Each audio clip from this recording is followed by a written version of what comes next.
হবে না। কেন হবে না? কেন? একটা বেজে গেলে অফিসার ভাই আমার ফোন থেকে পাঠাচ্ছিস?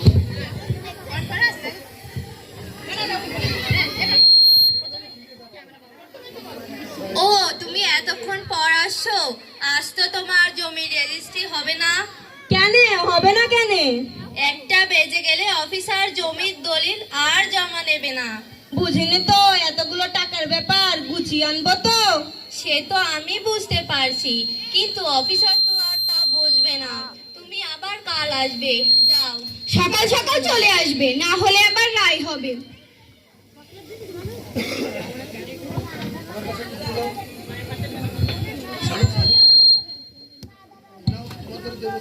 টাকা টাকা পড়ে গেল।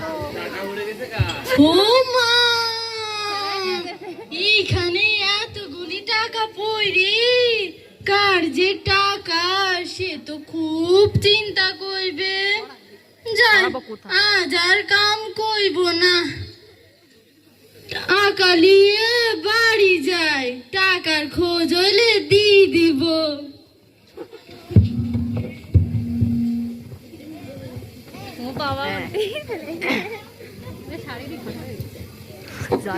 কি গো, জমি রেজিস্ট্রি হয়ে গেল? না গো, কাল ছাড়া হবে না। ঠিক আছে, কালই করো, টাকাগুলো গুছিয়ে রেখে দাও গা। টাকা কই? টাকা কই মানে? মনে হয় পয়রা গিছে। হাই হাই, মিনসা কয় কি? সে করে খুঁজা নিয়ে আসো গো। আমার বাপের দিয়া টাকা, অহন আমি বাপরে কি জবাব দিমু আনে?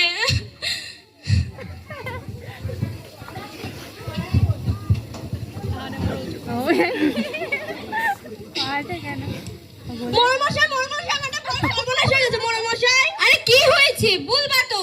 আজকে জমি রেজিস্ট্রি করার লাইগা গিয়েছিলাম, তা হয় নাই বলে ঘুরি আসলাম। আমার কাছে মেলা টাকা ছিল, বাড়ি আসা দেখি কি আমার 2 লাখ টাকা কমনে পয়রা গিছে। মোড়ল মশাই, আপনার তো অনেক চেনা জানা আছে, যেভাবেই হোক আমার টাকাগুলো খুঁজে দিতে হবে। দাঁড়াও দাঁড়াও,